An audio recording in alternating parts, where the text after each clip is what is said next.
భరణిపై ఓటప్పీలు గెలుచుకున్న తనుజ ఈ వారం మిడ్ వీక్ ఎలిమినేషన్. అయితే ఎవరు? అందరూ ఉన్న ఒంటరిగా ఫీల్ అవుతున్న తనుజ అండ్ పవన్, ఎవరు లేకున్నా అందరూ నావారే అని ఫీల్ అవుతున్న సంజనమ్మ. Sanjana gentle thought.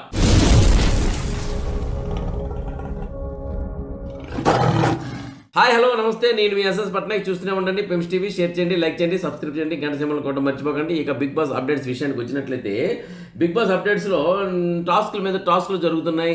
మొత్తానికి ఏంటి, ఈ టాస్కుల నుండి ఎవరో ఒకరిని బయటికి పంపించాలన్న కోణంలో సంజనమ్మను బయటికి పంపించారు. అంటే ఈ విషయంలో మాత్రం చాలా సంజనాకి కొంచెం మైనస్ బాగా కొంచెం ఏంటి, నిన్న సంజనాకి ఆట ఆడనివ్వకుండా చేశారు. 0 మార్క్స్ ఇచ్చారు. 0 మార్క్స్ ఇవ్వడంతో జైలుకి వెళ్ళింది. జైలుకి వెళ్ళినా సరే బిగ్ బాస్ ఇచ్చిన టాస్కులు 3 సార్లు బయటకు రావడం టాస్క్ విజయవంతంగా ఫుల్ఫిల్ చేసింది ఆమె. దాంతోనే నైట్ జైలు నుండి బయటకు వచ్చింది. ఏదైనప్పటికీ నిన్న అందరూ కలిసి 0 ఇవ్వడంపై మరి అందరూ చూస్తున్నారు కదా ఆడియన్స్, ఇది సబబు కాదు అనిపించి ఒక్కసారిగా సంజనాకి రేటింగ్ ఒక్కసారిగా అమాంతం పెరిగింది. అది ఎంత పెరిగిందంటే టాప్ 2 వచ్చే రేంజ్ లో పెరిగింది అనేది మరి మనం చూస్తున్నాం. ఎమాన్యుల్ కన్నా పెరిగింది అనేది ఇంకా మనకి గూగుల్ చెప్తూనే ఉంది. మొత్తం టోటల్ గా ఎమాన్యుల్ కన్నా ఆమె రేటింగ్ బాగా పెరిగిందట. ఇక ఈ నిన్న జరిగిన దాంట్లో ఒకళ్ళని మీరు ఎలిమినేట్ చేయవలసి ఉంటుంది. అంటే అవుట్ ఆఫ్ టికెట్ ఫినాలేకి చేయాలి. ఎవరిని మీరు చేయాలనుకుంటున్నారు అనుకుంటే ఆ విషయంలో ఓటింగ్ జరిగింది. అలాగనే భరణి గారు సుమన్ అయితే ఒకే మాట మీద నిల్చున్నారు. తనోజ్ అని నామినేట్ చేయలేదు, ఎమాన్యుల్ ని అన్నారు. మరి ఎమాన్యుల్ వచ్చేసి ఇవన్నీ మొత్తం డిస్కషన్ జరిగి ఏదైనప్పటికీ ఫైనల్ గా వచ్చేసి సంజన నామినేట్ చేయవలసి వచ్చింది. సంజన వచ్చేసి యుద్ధంలో పాల్గొనడానికి వీలు లేకుండా చేశారు. 5గురు యుద్ధంలో ఇప్పుడు పాల్గొనాలి. సో 5గురు యుద్ధంలో పాల్గొనాలంటే ఈ విషయంపై సంజన అయితే నిన్న నాకు యాక్చువల్ గా అంటే ఈ విషయంలో మాత్రం సంజన జెంటిల్ థాట్ ని ఉపయోగించిందండి. అంటే నిన్న అందరూ నాకు 0 ఇచ్చారు బిగ్ బాస్, సో నన్ను జైలుకి పంపించేలా చేశారు. మొత్తం హౌస్ అంతా ఇప్పుడే కాదు, గత 15-14 వారాలుగా నన్నే టార్గెట్ చేసింది. 13 వారాలుగా అందరూ నన్నే టార్గెట్ చేసి ప్రతి వారం నన్ను ప్రతి ఒక్కసారి కాదు 2 సార్లు కాదు ప్రతి వారం నన్నే టార్గెట్ చేసి బయటికి పంపించాలని చూశారు. మిడ్ వీక్ ఎలిమినేషన్ లో కూడా నన్ను బయటికి పంపించాలని ప్రయత్నం చేశారు. మళ్ళీ నేను లోపలికి వచ్చాను. ఇప్పుడు కూడా నా మీదే టార్గెట్ చేస్తున్నారు. నా మీదే అంత టార్గెట్, నేను ఒంటరిని అయ్యాను అని. ఏదైనప్పటికీ ఇప్పుడు ఈ టైంలో ఈ రోజు నన్ను ఎలిమినేట్ చేశారు. అంటే నాకు అవుట్ ఆఫ్ టికెట్ ఫినాలే చేశారు ఈ వారం. ఏదైనప్పటికీ నేను టాప్ 5 లో ఉంటున్నాను అని తన కాన్ఫిడెన్స్ తో చెప్తూ కెమెరా కామ్ చెప్తుంది ఏంటంటే, నన్ను ఎలిమినేట్ చేస్తే నేను ఏదో ఒకటి అంటానని, కోపపడతాని, ఆ కోపంలోని ఏదో ఒక మాట వచ్చేస్తుందని, ఆ మాటతోని దాన్ని పట్టుకొని వచ్చేసి మరి హౌస్ అంతా రచ్చ చేద్దామని, తర్వాత నాగార్జున గారి చేత శనివారం వీకెండ్లో క్లాస్ పీకించి నన్ను మెల్లగా ఎలిమినేట్ చేసి ఇంటికి పంపించేద్దామని ప్లాన్ చేశారు. కానీ ఇక్కడ నేను చాలా కూల్గా ఉంటాను. ఇది నా ఇల్లు, నా ఇంట్లో ఉన్నట్టు ఉంటాను. ఎవరు ఎన్నన్నా సరే నేనే అంటూ తను సెల్ఫ్ ఎప్నోథెరపీ చేసుకుని నన్ను మోటివేట్ చేసుకుంటూ ఆ కెమెరా ముందు ఏంటంటే తను చెప్పే విధానం చూస్తే నిజంగా సంజనాకున్న ఆ జెంటిల్ థాట్కి హ్యాట్స్ ఆఫ్ చెప్పాలనిపించింది. బిగ్ బాస్ కూడా ఆ పర్టికులర్ మొక్కని ప్రజెంట్ చేస్తూ చూపించారు, ఎడిటర్స్ కూడాను. ఎందుకంటే ఆమె జెంటిల్ థాట్ని ప్రపంచానికి తెలియపరిచేలా ఆ మొక్కని ఎడిట్ చేయకుండా ఎక్స్ట్రా కట్స్ లో కూడా చూపించడం జరిగింది మాట.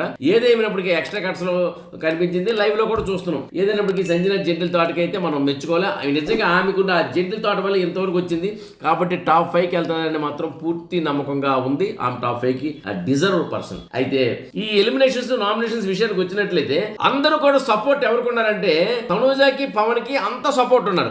ఎంత సపోర్ట్ ఉన్నారంటే తనూజకి ఇన్ని లక్షలు ఇస్తారన్నా ఎవరు కాదనట్లేదు, సంజన కూడా. పవన్ కి ఇన్ని మార్క్స్ వస్తున్నాయన్నా ఎవరు కాదనట్లేదు. అంటే పవన్ కి సంజనకి అందరూ సపోర్ట్ ఉన్నారు. కానీ తనూజ ఎలాంటి ఫీలింగ్ అవుతుంది, ఎవరు సపోర్ట్ లేకపోయినా, ఎవరు సపోర్ట్ ఉన్నా సరే నాకు ఎవరు సపోర్ట్ చేయట్లేదు, నన్ను ఎవరు ఇది అవ్వట్లేదు అని, ఇంక్లూడింగ్ భరణి గారిని, ఎమాన్యుల్ని వాళ్ళు కూడా నిందలేసి నాకు ఎవరు సపోర్ట్ చేయలేదు అనేది గతంలో చూసాం. ఎప్పటికి కూడా ఆమె ఒంటరి అయిపోయిన ఫీలింగ్ ఉంది రీతు వెళ్ళిపోయిన తర్వాత. నేననే మాట కాదండి, పిఆర్లు ఆమె అన్నమాట. రీతు వెళ్ళిపోయిన తర్వాత ఒంటరిగా అనిపిస్తుంది. సంజన గారు ఉన్నారు కానీ నేను ఎందుకో ఒంటరి అయిపోయాను. సంజన గారు ఉన్నారు కానీ ఒంటరి అయిపోవడం ఏంటంటే, ఎంతమంది ఉన్నారు కదా, ఒక లేడీ కూడా ఉన్నారు కదా, ఆ ఒంటరి అయిపోయిన ఫీలింగ్ అవుతుంది.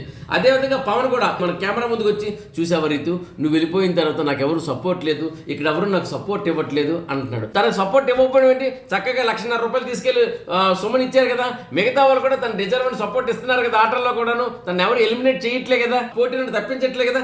కానీ రీతు నువ్వు లేకపోతే నాకు సపోర్ట్ లేదని మళ్ళీ గ్రూపుల్లో కూడా కూర్చొని నాకు రీతు వెళ్ళిపోయిన సపోర్ట్ లేకుండా ఉన్నట్టుందని ఫీల్ అవుతున్నాడు. అందరూ అడుగుతున్నారు మేము ఉన్నాం కదరా, మీరున్నా సరే ఎక్కువగా నేను రీతుతో ఉంటాను కదా, అంటే ఎవరున్నా లేకపోయినా సరే రీతు లేకపోతే నాకు లేదు అన్నట్టు తను ఫీల్ అవుతున్నాడు. తనుజ రీతు ఉన్నా లేకపోయినా 16 మంది ఉన్నా, వెనక నాన్నున్నా, అక్కున్నా, చెల్లున్నా, తమ్ముడున్నా, నాకు ఎవరూ లేరని ఫీల్ అవుతుంది మన తనుజ. కాబట్టి ఏంటంటే ఈ తనుజ ఎవరూ లేరని ఫీల్ అవుతుంది, పవన్ ఎవరూ లేరని ఫీల్ అవుతున్నారు. అయితే ఎవరు కూడా సపోర్ట్ లేకపోయినా, ఎవరు కూడా అందరూ ఎలిమినేట్ చేస్తున్నా, ఎవరు కూడా నువ్వు రావద్దంటున్నా, నువ్వు గేమ్లో ఆడొద్దంటున్నా, సంజనామ్మను ఒంటరి చేస్తున్నా సరే సంజన మాత్రం ఏదైనా ఇప్పుడు బర్నీ గారు తీసుకొచ్చి 2 లక్షల రూపాయలు తనుజకి ఇస్తున్నాను ఓకేనంట, ఓకే డెజర్ ఇవ్వండి అంటది. పవన్కి 1.5 లక్షలు ఇస్తున్నానంట, ఇవ్వండి అంటది. లేకపోతే ఇంకోటి ఇమాన్యుల్ వచ్చేసి నీతో ఆడతాను మరి అంటే సరే నాతో ఆడు అంటది.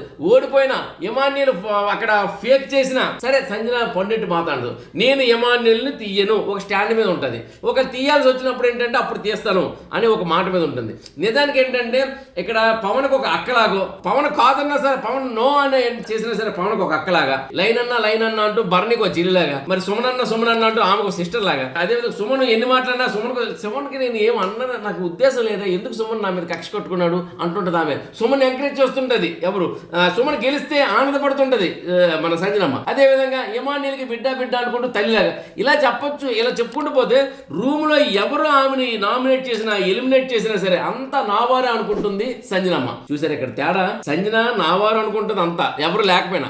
ఇక్కడ అందరూ ఉన్నా సరే ఎవరూ లేకుండా ఉన్నాను అనుకుంటున్నారు తనుజ పవన్. అంటే మన ఆలోచన ధోరణి ఎలా ఉండాలనేది బిగ్ బాస్ తెలియపరుస్తుంది. ఒక్కసారి చూసిన తర్వాత మన మనసులో ఏది ఉంటే అది ఇక్కడ ఉంటుందన్నమాట. అంటే మనం చూసే దాన్ని బట్టి అందరినీ ప్రేమించు, అప్పుడు అందరూ నీ వారికి కనిపిస్తారు.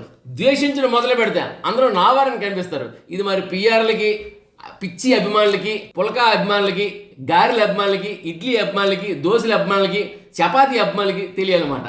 ఇందులో ఎన్నో తిట్లు ఉన్నాయి. అంటే ఈ తిట్లు అంటే నాకు నిజంగా తిట్టడం రాదు కాబట్టి నేను దాని బదులు మీకు అమ్మ నాన్న నేర్పిన తిట్లు అందులో వేసుకోండి, ఓకేనా. ఇక ఈ వీక్ మిడ్ వీక్ ఎలిమినేషన్ అనేది ఉంటుందటండి.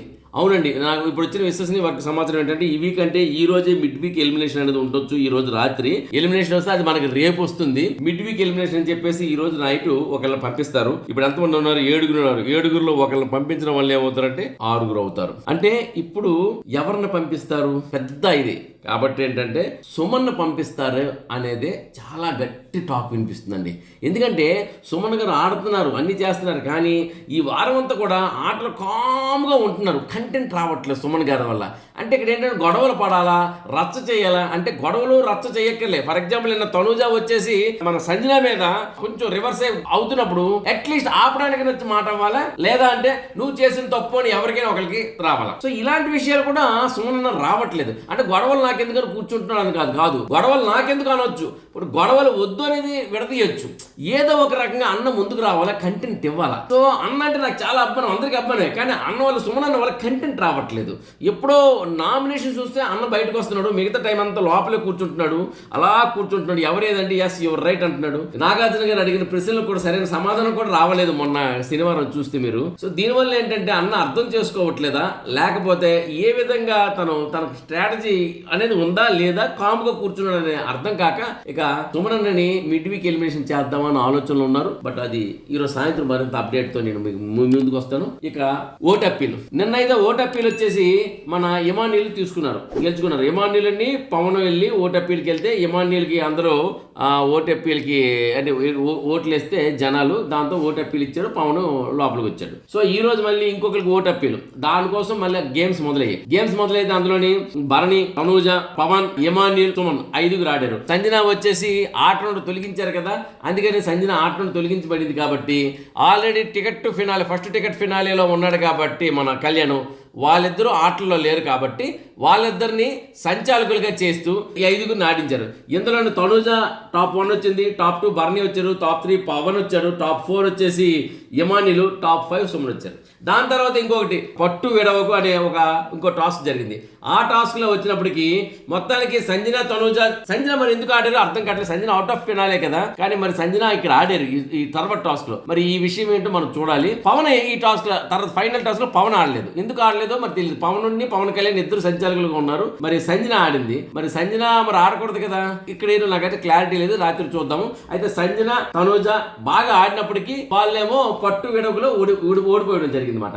ఇక భరణి గారు గెలవడం జరిగింది. సో భరణి గారు నెంబర్ 1 అయ్యారు. మరి సుమన్ అయితే ఆ పజిల్ గేమ్ చేయలేకపోయాడంట. మొత్తానికి ఏదైనప్పటికీ భరణి గారు తనూజ వీళ్ళందరూ మొత్తం మార్కులో చూస్తే తనూజ భరణి టాప్ లో ఉన్నారు. వీళ్ళిద్దరూ మరి వెళ్ళడం జరిగింది దేనికి, ఓట్ అప్పీల్కి. అప్పుడు జనాలందరి దగ్గర నుండి భరణి గారి పైన తనూజ ఎక్కువ ఓట్లు సంపాదించుకోవడంతో ఓట్ అప్పీల్ తనూజగా వచ్చింది, భరణి గారు రాలే. మొత్తానికి ఏంటంటే ఈ రోజు ఓట్ అప్పీల్ తనూజ తీసుకుంది. మొత్తానికి ఏంటంటే సెకండ్ టికెట్ టు ఫినాలే మన ఇమానిల్ అనుకుంటే థర్డ్ టికెట్ టు ఫినాలే తనూజకు వచ్చింది అని అనుకోవచ్చు మనం. సో మొత్తానికి ఏంటంటే ఈ విధంగా ఆట రసవత్తరంగా జరుగుతుంది. ఇంకా మరిన్ని గేమ్స్ ఈరోజు జరుగుతాయి. అదేవిధంగా మిడ్ వీక్ ఎలిమినేషన్ కూడా జరుగుతుంది ఇందాక చెప్పుకున్నాం. మరి ఫైనల్గా మరి శనివారం నాడు ఎలిమినేషన్ అనేది ఉంటుందా ఉండదా, ఉంటే ఎవరిని చేస్తారు, మరి ఎవరిని చేస్తారంటే తనూజ సంజనాని చేస్తారా, భరణిని చేస్తారా, లేకపోతే పవన్ చేస్తారా, ఇది కూడా క్వశ్చన్ మార్క్. మరి లేకపోతే టాప్ 6కి తీసుకెళ్ళిపోతారా, టాప్ 5 కాకుండా ఈ వారం టాప్ 6కి ఈసారి తీసుకెళ్తారా, ఈ విషయంలో కాస్త క్లారిటీ రావాల్సి ఉంది. ఏదైనప్పటికీ మరిన్ని అప్డేట్స్తో మళ్ళీ నేను మీ ముందుంటాను. అంతవరకు సెలవు, నమస్కారం. నేను మీ ఎస్ఎస్ పట్నాయక్. చూస్తూనే ఉండండి పెమ్స్ టీవీ. షేర్ చేయండి, లైక్ చేయండి, సబ్స్క్రైబ్ చేయండి, గంట సింబల్ కొట్టడం మర్చిపోకండి.